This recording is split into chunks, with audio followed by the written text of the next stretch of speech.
Bismillahirrahmanirrahim. Assalamualaikum warahmatullahi wabarakatuh.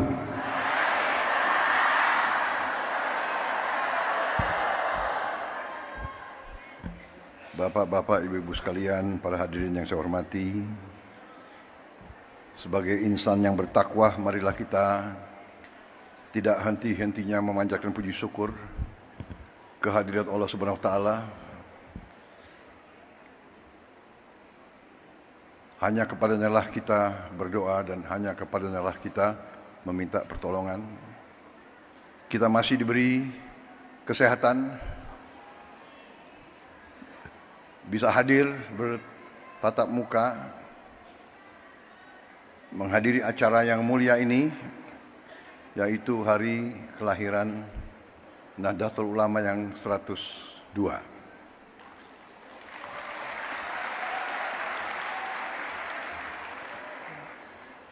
Yang saya hormati Wakil Presiden Republik Indonesia, Saudara Gibran Rakabuming Raka. Yang saya hormati Wakil Presiden Republik Indonesia ke-13, Bapak Profesor Dr. Kiai Haji Ma'ruf Amin yang saya hormati.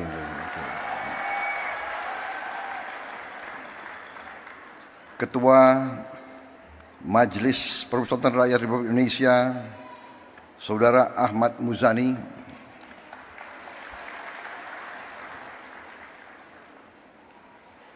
Rois Am PBNU yang saya hormati, Bapak Kiai Haji Miftahul Akhyar.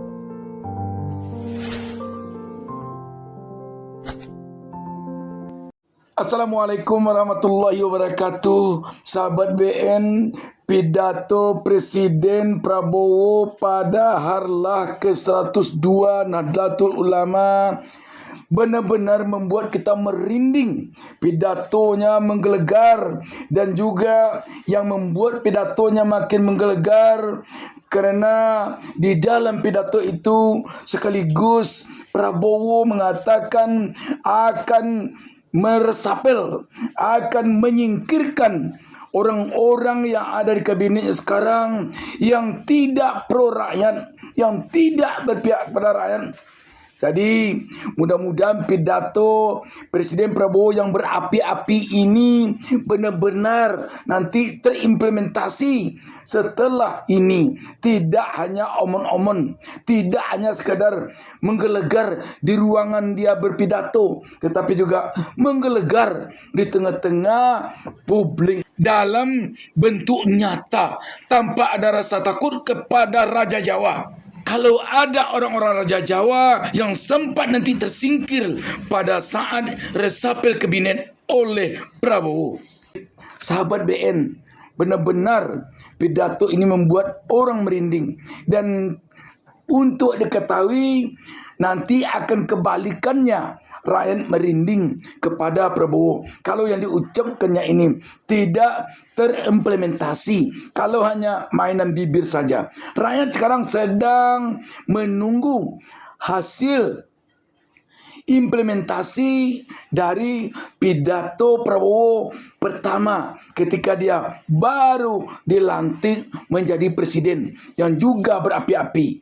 Dan sekaligus rakyat menunggu implementasi dari pidato Presiden Prabowo yang baru tadi malam diucapkannya. Kalau hanya pidato-pidato saja, implementasinya tidak ada, nanti bisa jadi Prabowo akan dikatakan oleh rakyat Mulyono jilid 2. Kita saksikan pidato ini selanjutnya.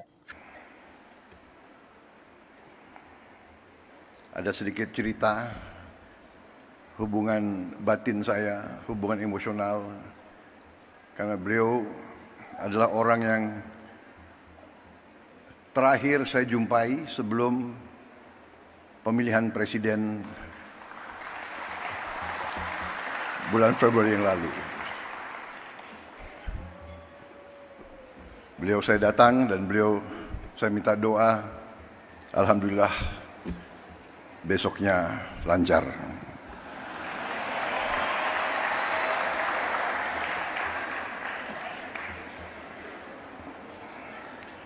Ketua Umum PBNU yang saya hormati, Bapak Kiai Haji Yahya Khalil Stakuf yang saya hormati.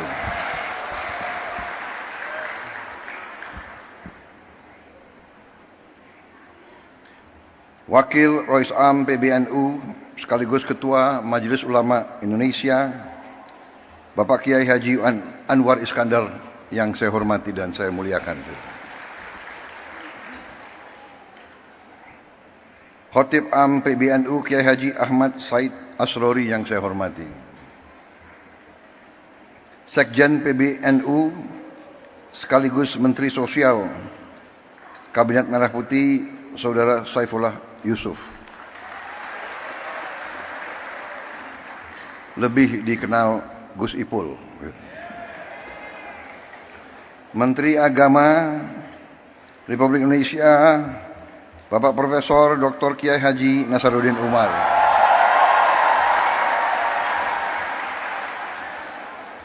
Para menteri koordinator, para menteri, para kepala badan, kepala BIN, Panglima TNI, Kapolri, serta seluruh anggota Kabinet Merah Putih yang hadir. Para duta besar negara sahabat yang hadir,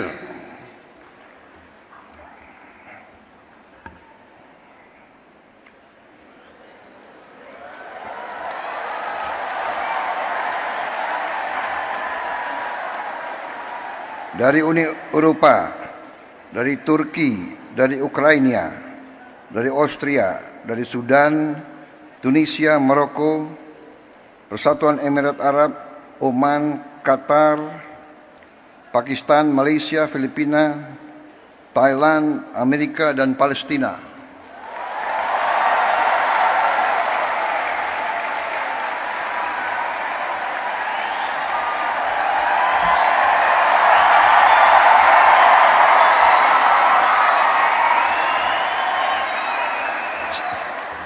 Kalau ada negara yang tidak saya sebut, berarti salah staf saya.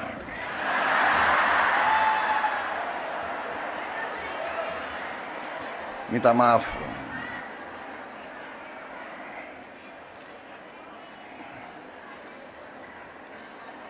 Ketua Muslimat Nahdlatul Ulama Ibu Khofifah Indar Parawansa.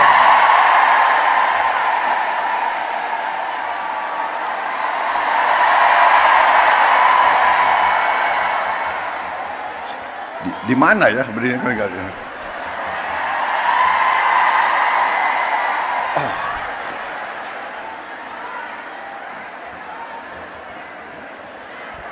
Selamat hadir, selamat terpilih sebagai Gubernur Jawa Timur.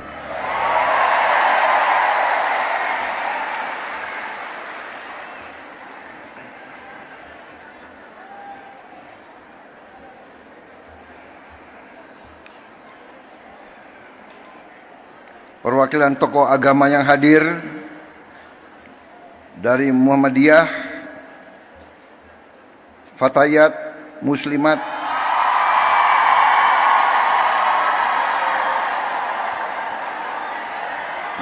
memang generasi muda harus semangat.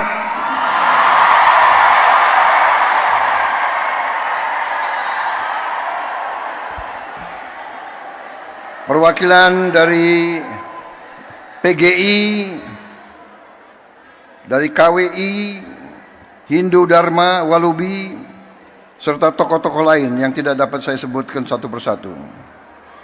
Hadir dari Ikatan Putra Putri NU, Gerakan Pemuda Ansor,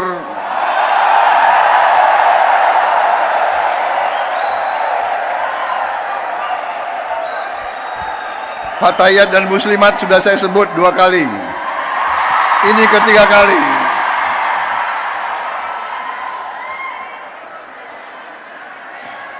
Saudara-saudara sekalian, bapak-bapak, ibu-ibu sekalian, saya ingin mengucapkan terima kasih atas kehormatan yang besar diberikan kepada saya untuk bisa hadir di tengah-tengah saudara-saudara dalam peringatan hari lahir NU yang ke-102.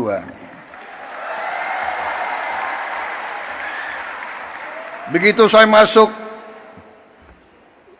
aula ini, saya merasa suatu aura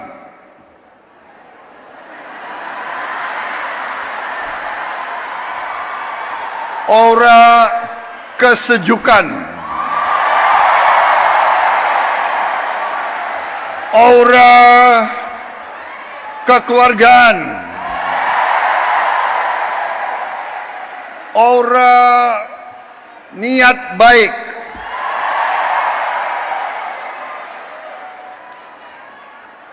aura suasana batin yang penuh perdamaian. Saya merasa nyaman di tengah-tengah saudara-saudara sekalian. Saya merasa nyaman dan aman. Sepertinya saya kalau masuk ke sini saya dapat energi baru. Saya dapat kekuatan baru. Sepertinya setelah hadir di sini saya tambah berani.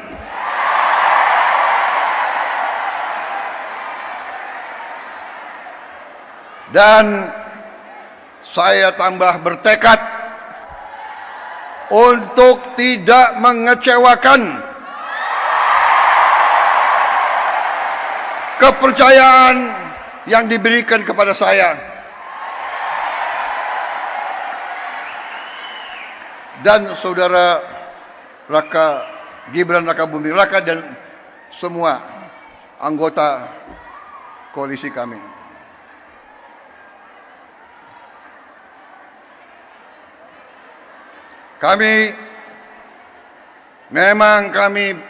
Memang saya pun punya ketakutan.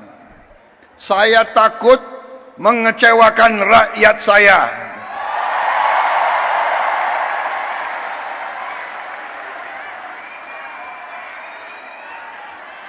Saudara-saudara, saya kira tokoh-tokoh ulama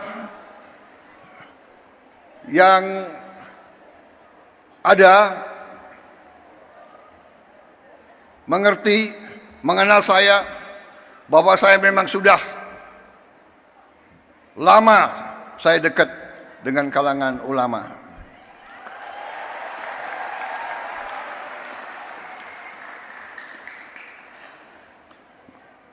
Dan saya sering cerita, kenapa saya dekat sekali sama ulama, karena saya ini mantan prajurit, mantan tentara. Tentara selalu dekat sama ulama. Kenapa?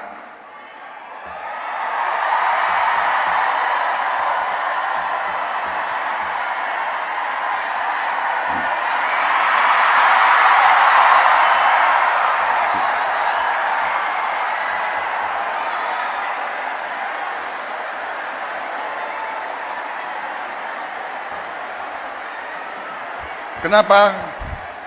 Karena seorang prajurit itu dari sejak muda dia harus berangkat tugas menghadapi bahaya, menghadapi maut. Dan biasanya orang kalau menghadapi maut ya cari kiai.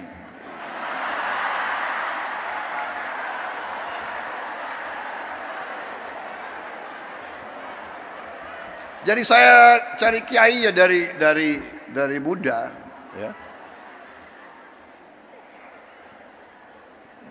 Jadi terima kasih atas nama pribadi dan atas nama pemerintah Republik Indonesia, sekali lagi selamat kepada NU.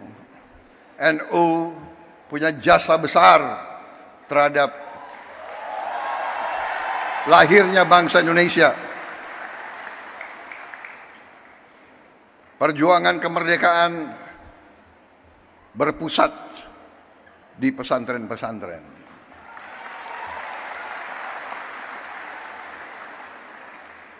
Saudara-saudara sekalian, Nahdlatul Ulama di saat-saat krisis, Nahdlatul Ulama tampil selalu dan mengambil sikap untuk menyelamatkan negara dan bangsa Republik Indonesia.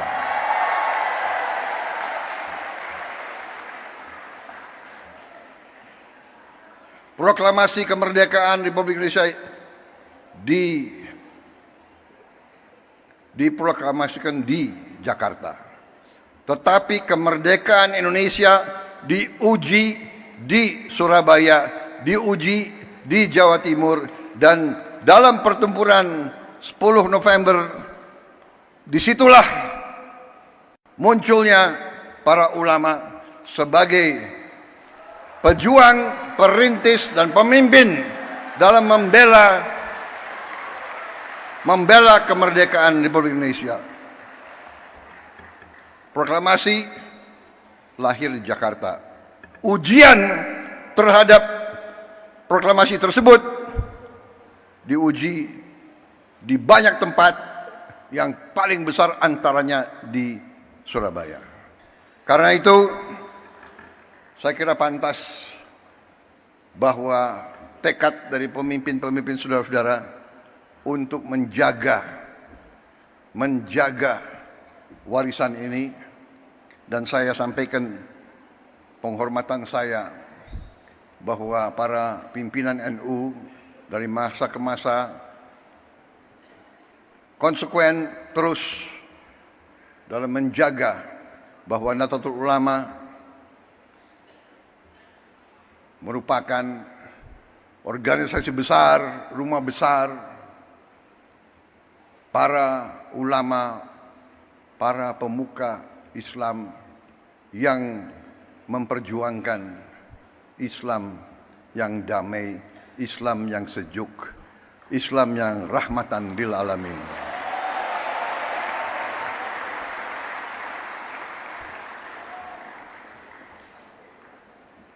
Dari sejak dulu saya kenal Gus Ipul lama sekali. Beliau waktu itu Ansor ya.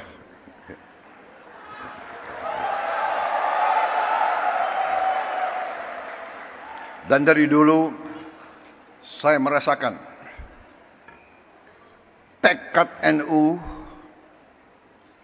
keberpihakan NU, komitmen NU untuk mempertahankan NKRI, untuk menjadi barisan terdepan pembela tanah air. Karena itu saya kira sangat pantas bahwa NU bisa dikatakan kelompok religius yang nasionalis.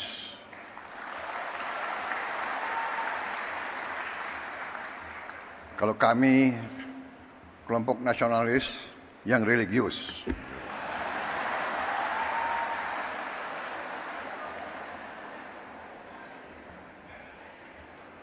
Ini sebetulnya sudah disiapkan sambutan yang cukup panjang.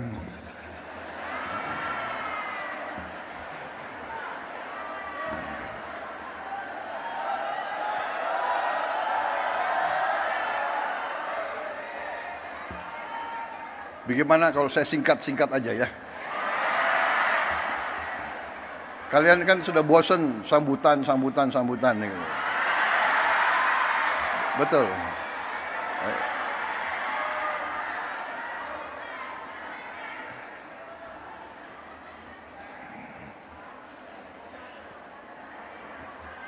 Hari ini saya hadir di tengah suasana hijau.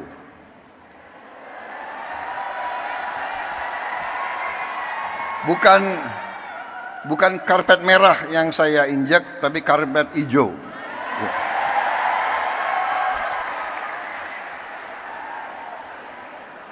Lampunya pun hijau. Ya. Untung saya pakai batik, ada hijaunya juga.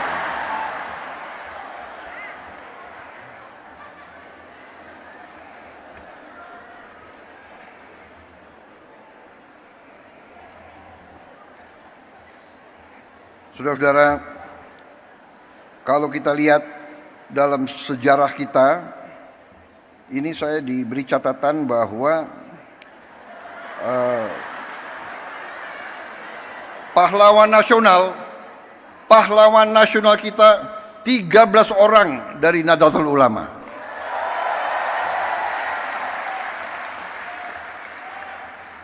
Insya Allah akan tambah tahun ini. Kita perjuangkan, ya, mudah-mudahan bisa diterima. Saya tidak tahu siapa Menteri Sosial, siapa yang menentukan pahlawan nasional. Bukan Menteri Sosial. Tapi kalau saudara nggak ajukan, ya saya nggak bisa.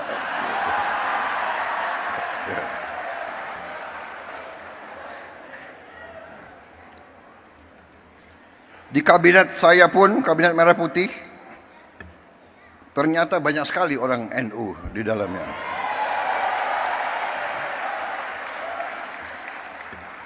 Menteri Agama, Menteri Sosial, Menteri Pemberdayaan Perempuan dan Perlindungan Anak, Menteri Agraria, dan Kepala Badan Pertanahan Nasional, itu menterinya. Wakil menterinya banyak lagi.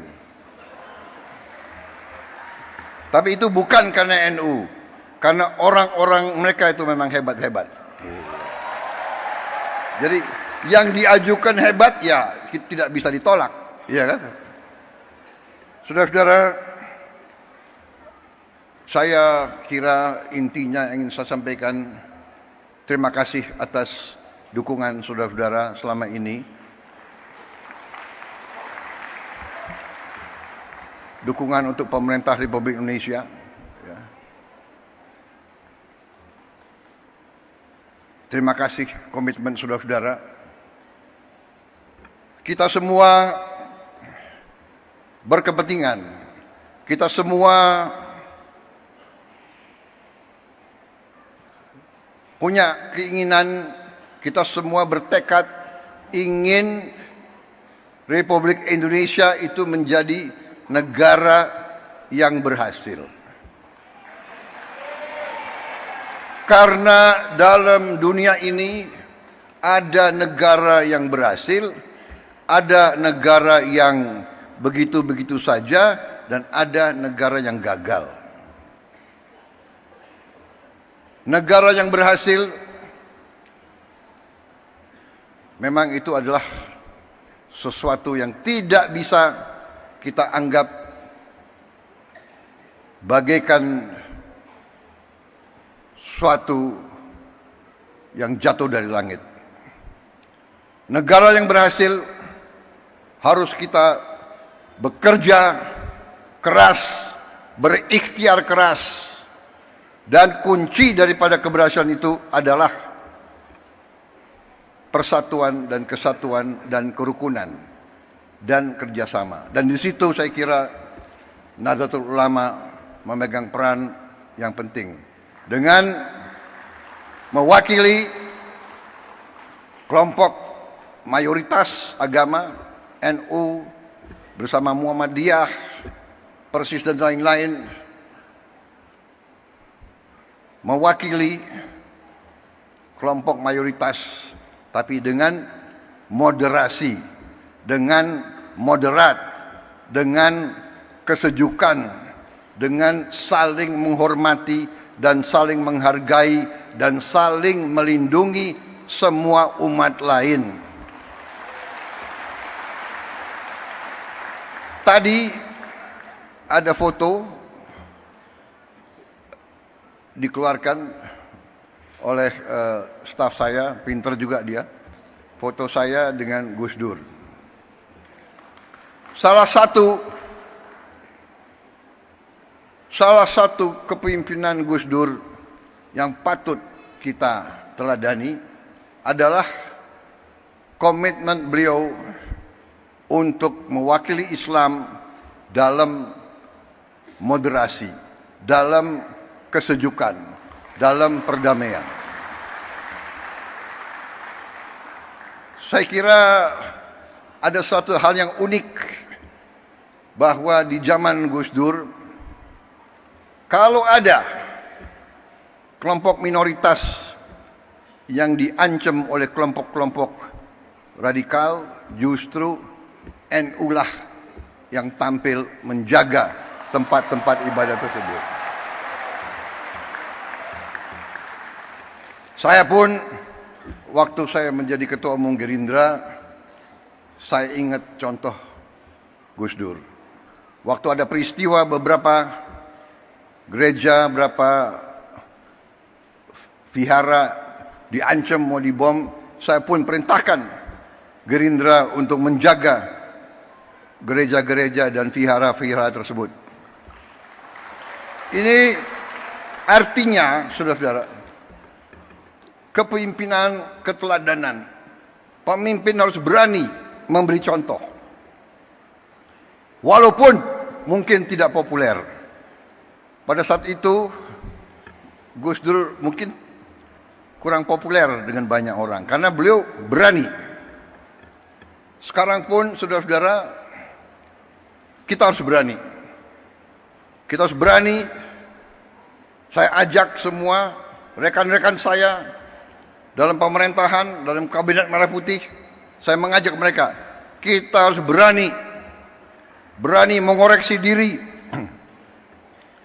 berani membangun suatu pemerintahan ke depan yang bersih, pemerintah yang bebas dari penyelewengan dan dari korupsi.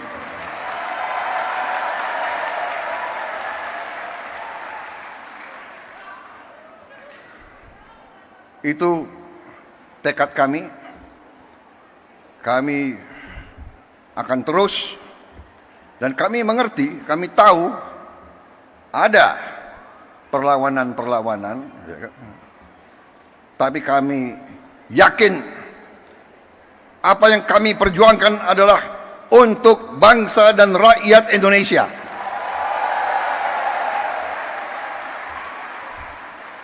Kami tidak akan ragu-ragu bertindak. 100 hari pertama, ya, saya sudah beri istilahnya peringatan berkali-kali. Sekarang, dan saudara-saudara, jangan kira kami ini bodoh. Memang ada yang mengatakan saya ini tolol, ada. Gak apa-apa. Ya kan? Ada yang mengatakan saya bajingan yang tolol, ya kan? Tapi saya nggak sebut namanya, kalian sudah tahu loh. Gak apa-apa. Tapi kami faham dan kami mengerti. Dari saudara-saudara, ya, 100 hari pertama kami akan baik. Dalam arti, saya berharap ada kesadaran. Saya pernah menyampaikan, seluruh aparat, seluruh institusi, bersihkan dirimu.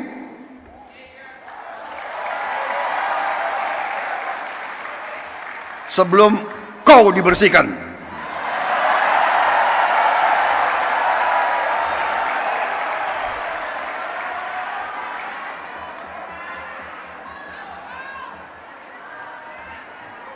Dan saya ingatkan semua aparat, kesetiaanmu adalah kepada bangsa negara dan rakyat Indonesia. Kalau kau tidak setia kepada rakyat Indonesia, kalau kau menghalangi kebijakan-kebijakan yang untuk membantu rakyat Indonesia, saya akan tindak, saudara-saudara sekalian.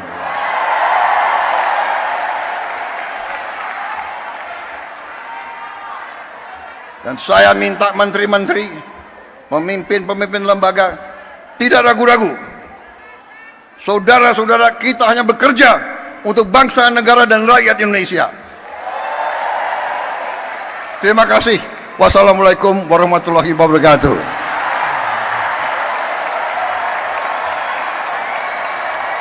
Selamat berjuang Nahdlatul Ulama.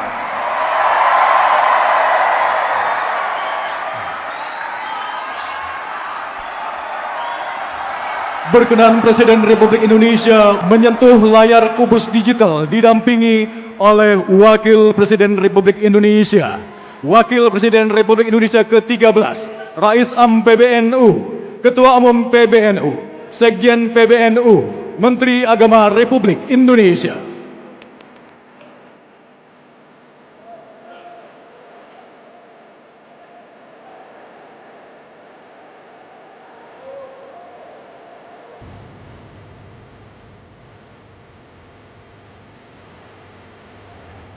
Mohon berkenan Bapak Presiden menyentuh layar kubus digital.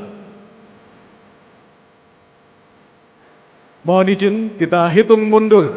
3, 2, 1.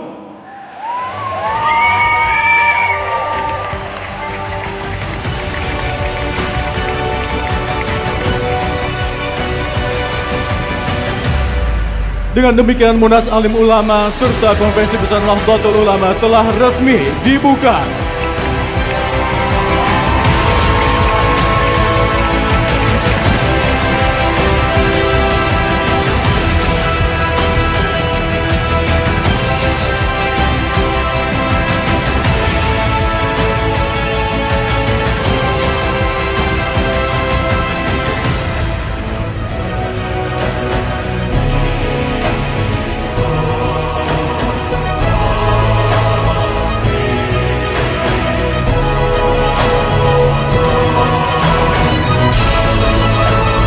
Kami ucapkan terima kasih. Selanjutnya yang terhormat Presiden Republik Indonesia berkenan untuk kembali ke tempat. Diikuti segenap pengurus besar Nahdlatul.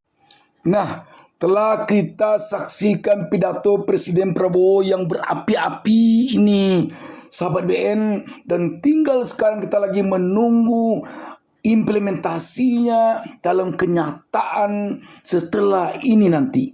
Dan kenyataan yang ditunggu rakyat sekarang ini yang paling dekat adalah dalam kasus pagar laut dan sertifikat dasar laut yang terjadi di perairan pesisir utara Banten yang heboh sekarang ini, yang menyeret nama aguan dan mantan Presiden Jokowi. Rakyat sedang menunggu sekarang apakah akan terbukti nanti pidato Presiden Prabowo ini, termasuk pidatonya yang pertama ketika dia baru selesai disumpah baru lalu, ataukah hanya ini sekedar omon-omon saja. Demikian sahabat BN. Assalamualaikum warahmatullahi wabarakatuh.